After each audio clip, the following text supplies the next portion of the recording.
What's going on YouTube? So today I'm gonna teach y'all how to grow microgreens step by step. What we're doing is we're gonna grow some microgreens. We got our spicy mix right here, which consists of broccoli, purple kohlrabi, radish, collard, and turnips. So this variety right here is great for sandwiches, burgers, soups, salads, etc. It's gonna add some spice to that bite. So let's just get straight into it. So first thing I'm gonna talk about is trays. So this is just what I use. It's kind of wet right now, so that's why it looks like that. These are strictly just what I use. Both of these will work. I'm just gonna go over the differences between these two different types of trays. So this is your regular standard tray right here, a 10 by 20. 10 inches by 20 inches. As you can see, this tray right here is deeper than this tray.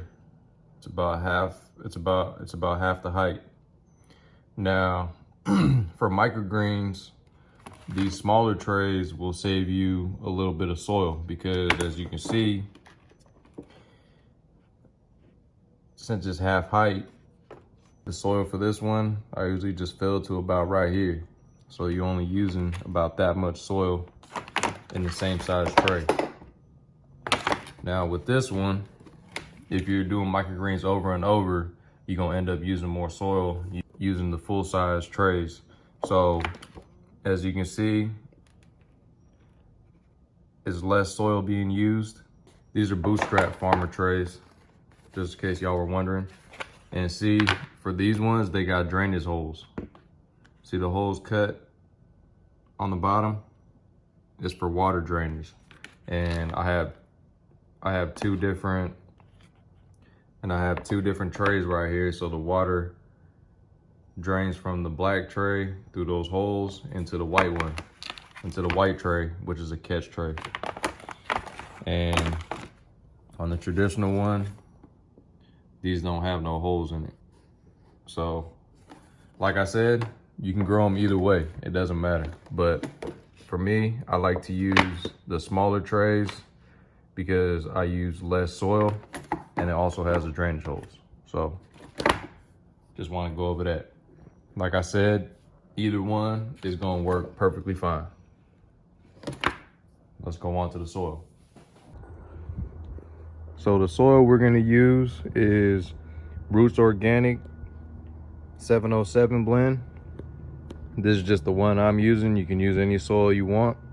Some people like to go into straight cocoa coir to help with aeration and everything, because microgreens, they're only around for 2 weeks, 10 days to 2 weeks, so they don't have a lot of time to uptake nutrients and everything.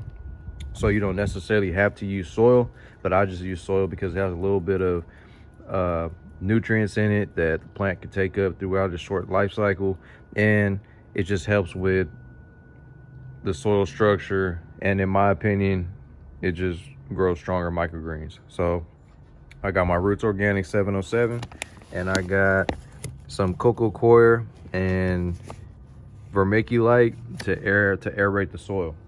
So now what I'm gonna do is I'm just gonna mix it together and put it back in the tray. Now obviously, if you're at bigger scale, you ain't gonna be doing all this. It's just a waste of time. It's gonna take way too long. But if you got a couple trays, or you got just one single tray like me, this is a good way of doing it. Just to make sure your soil is properly mixed up and your roots grow right. All right, so now what we're gonna do is we're gonna spread our soil across the tray. And we're gonna give it a little spritz of water. So that way it's got moisture in there to help with the germination of the seeds. And then we're gonna lay down our microgreen seeds. Now when we're filling our tray, we don't gotta fill it up all the way. Halfway is just fine. Make sure you get all the little nooks and crannies, all the corners. Make sure everything is filled in. And make sure there's an even level the distribution of dirt throughout the tray. You don't want no little hills and valleys and stuff like that. You want to make sure everything is flat. Like I said, if you're doing this at scale, you don't need to do all this. And honestly, if you had another tray, you can just press the tray on top and it'll kind of flatten everything out. But it's all good. All right, everything's looking cool. Now what we're gonna do is, to help with the germination process, we're gonna get the soil nice and saturated. I got a spray bottle. If you got, a mister or something that, sprays a little bit more water than this, it helps out. If you got a mister or a foliar sprayer, that also helps out. But you don't want to get your soil fully saturated, and you want to get the water distributed equally. You don't want, patches and little lakes of water here and there, because that's gonna mess with the germination process. So that's why you want the water kind of equally distributed throughout the soil. You don't want to get it fully drenched, but you can see how the soil is getting a little bit darker than when I first applied the dirt. It was a little lighter brown, now it's darker. You just want to make sure it's saturated, so that way when you put the seeds on top, it helps speed up and it helps with the germination process. Now we're gonna throw the seeds on top. All right, so we got our microgreen seeds, and for this specific variety, it calls for 15 grams to 20 grams of seeds. So we got 18 grams of seeds and met them right in the middle. And to apply it, a little golden nugget, a spice shaker, or a seasoning thing helps out a lot to help properly distribute the seeds, because you got the little holes on top. So all the seeds just don't fall in one spot. If you was to, throw them on by hand, or if you was to open the top and just throw them on. The little holes right here help the seeds equally distribute through the soil. So start sprinkling. I kind of like to do this first half first, and then I'll do the second half on top, and then I'll kind of sprinkle everywhere on the little spots that I missed after. That's just my little method. Just, kind of like seasoning some meat, seasoning some steak, some chicken.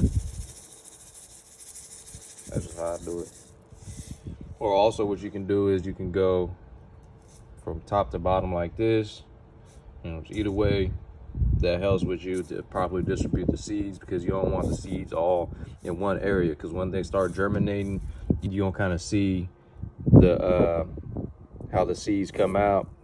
That's kind of how you're gonna see whether or not you did a good seed spread job or not. You want to get the seeds equally distributed throughout the soil. You don't want one area too compact with seeds. Just like you're seasoning the steak, you want everything properly distributed throughout your soil, so that way once the microgreens start popping up, you got a nice tray of fluffy greens.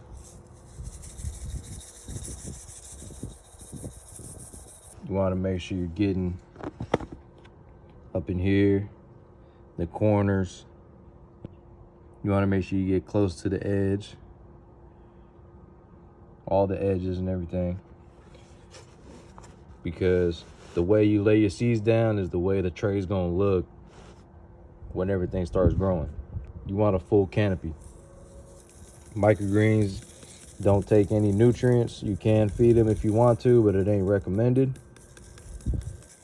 I use micros for my other plants, so when I'm feeding my other plants, and if I have microgreens growing at the same time, depending on what day they're on, sometimes I might feed them, but they do fine without a feed, because the microgreen seed, most seeds and plants, the seed has enough nutrition for about 10 to 14 days of the plant's life cycle. It doesn't matter if it's tomatoes, broccoli, kale, it doesn't matter. Most plant seeds have enough nutrients in their seed to provide nutrients for the plants for about 2 weeks. So given that microgreens only take about 10 to 14 days, all their nutrients are already pretty much stored in the seed. That's why people say you don't need to feed them, or you don't need actual soil. You can grow them in coco coir because they have all the nutrients in the seed already to supply them until they're ready to harvest. All right, that's it. Now what we're gonna do is we're gonna give them another spritz of water. So as you can see, we got everything saturated. There ain't no crazy puddles in there. Everything's pretty even. All the water's pretty even. You can see the seeds. Try to spread them out as much as I could. Just think about each one of them seeds is a plant popping out. So you don't want big clusters. You know what I'm saying? Like that right there. If you can, try to spread them out a little bit. All right, so for proper germination, microgreens like a little bit of weight on top of their seeds, so that way it kind of pushes their seeds into the ground so they can get a little foothold of the soil. So what we're gonna do is we're gonna add on a little bit of weight. So I'm gonna throw another tray on top, press it down a little bit, not nothing crazy. Now what I'm gonna do is, it looks kind of crazy, but I'm gonna throw a little brick on top. And what the brick's gonna do is it's gonna compress the soil and it's gonna push the seeds into the soil to help with the germination process. Now here's our brick. I got it from Home Depot, about $2, pretty cheap. I'm just gonna lay it on top of the tray just like that. I'm gonna leave it on there for about 2 days, and I'm gonna let the pressure from the brick push the seeds down into the soil to help with the germination. I wanna make sure to write the date, and I'm gonna put this label right on top so that way we know what day we started on.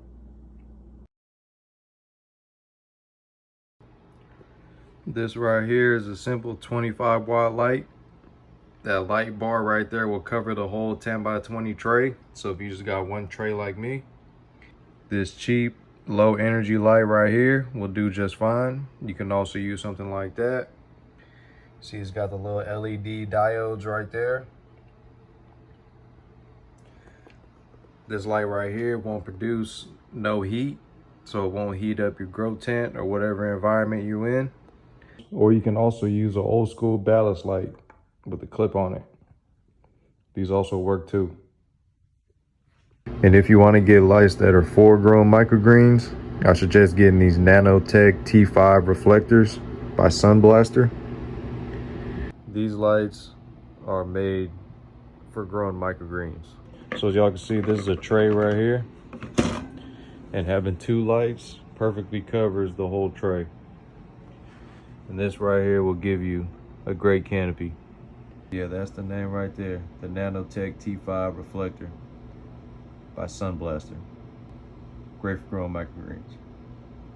And now I'm gonna place the tray in my grow tent with the lights off. I don't have a light in here. I'm gonna place it in here for about 2 days until the seeds start germinating.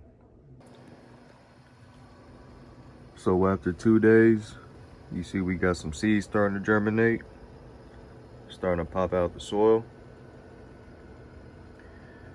Got a pretty decent germination rate so far. So what we're gonna do now is give them another spritz of water. All right, we got it spritzed. Again, you don't want it oversaturated. There's no water coming out the bottom. That's why we use a spray bottom, because if you use a watering hose or something like that, the water will probably come out the bottom because there's not too much soil in here. So now what we're gonna do is we're gonna put the top on top upside down, because what we want to do is we want the seedlings to kind of stretch so we can get a little taller harvest at the end. So throwing the tray back over is going to allow them to stretch up, and we want a little bit of stretch at the end because it can give us a little more weight and it'll be easy to harvest. All right, so this is 4 days after the day I planted them. I got them under my LED lights, and I have a fan blowing on them. Make sure, if you can, get an oscillating fan so that way the fan's not blowing right on them. But they need airflow so that way it strengthens their stems. And if you don't have proper airflow, you'll get mold on your microgreens. And ultimately, you're going to have to start over and you have to throw away that batch. So after your microgreens have established, you're going to want to bottom water them. That's why I like the holes in the bottom of these bootstrap trays, because the water goes through the holes and waters your roots. So that way you're not watering on top of your microgreens and creating that moldy environment.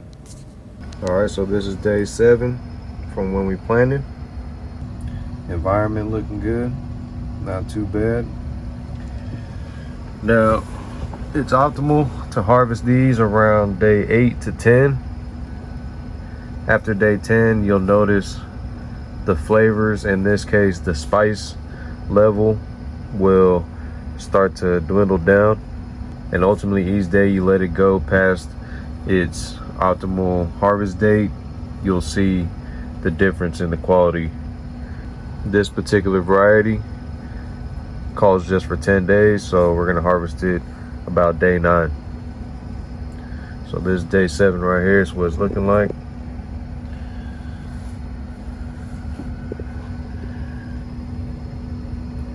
You got a pretty good germination rate. You see some seeds still got little seed heads on it.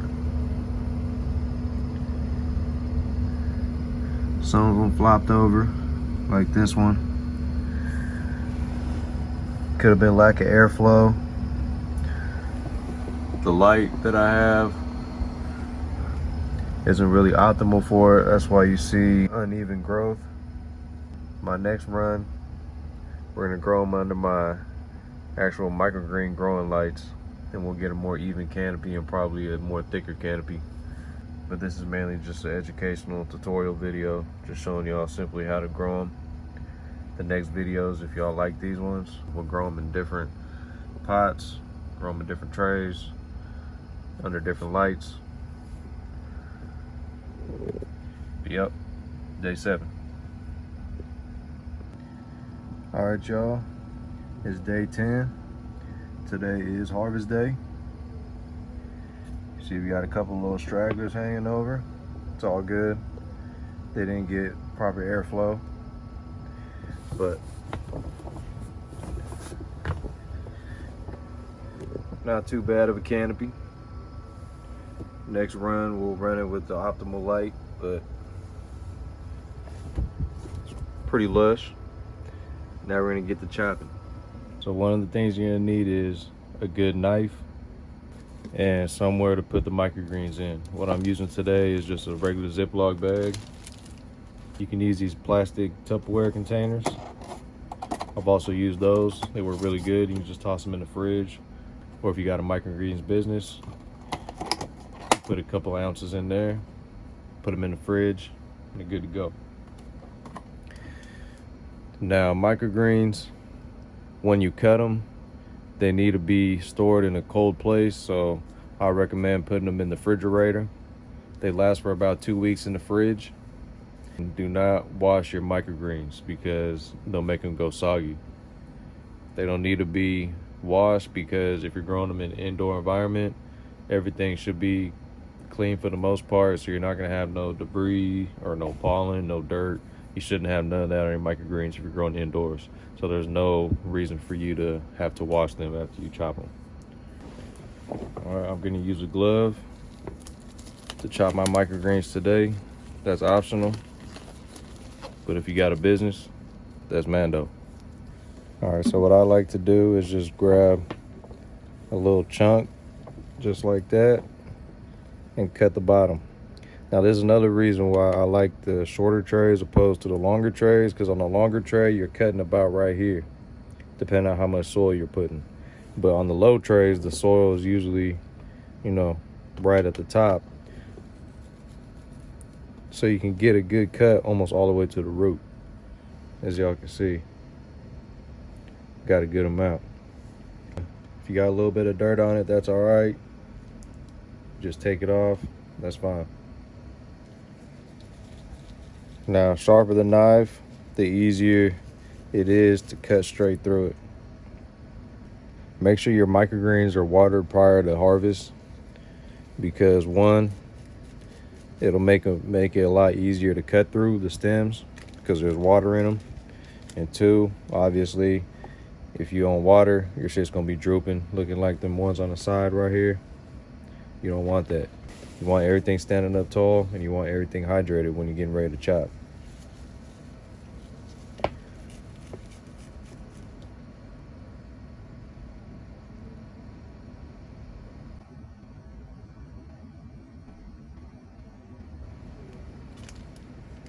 Now, there are many different types of microgreens.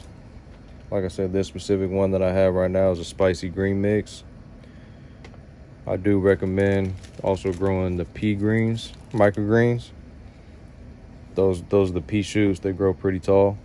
Those you got to soak before you put in the soil, because you want to soften the seed before you plant them. But those got a great sweet nutty taste to them. You can apply them to all the same dishes that you're applying the spicy mix to. Microgreens is a great superfood. Microgreens are up to 30 times more nutritious than the adult plant. So, for instance, the broccoli, because you're harvesting it young, is way more nutrient dense than a fully grown broccoli. Same thing with the kale. The younger sprouts are way more nutrient dense than the fully grown, mature plants and leaves. They are still nutrient dense, believe me, but sprouts, microgreens, is going to be a lot more nutrient dense than when it's mature and you're harvesting it. So if you're trying to get way more bang for your buck, incorporate microgreens and sprouts into your diet. All right, done with the harvest. Everything's mowed down.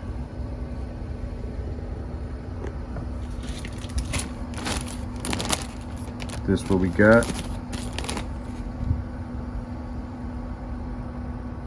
Pretty good sized little baggie. Now what you want to do is you want to toss it straight into the fridge, because as we're talking, it's degrading. All right, y'all. Well, that concludes the video. If y'all want to know what seeds I was growing, these are the seeds right here. Check them out. That's the seed company. And that's what was in the seed mix: broccoli, purple kohlrabi, radish, collards, and turnip. Yep. All right, y'all. Till the next one.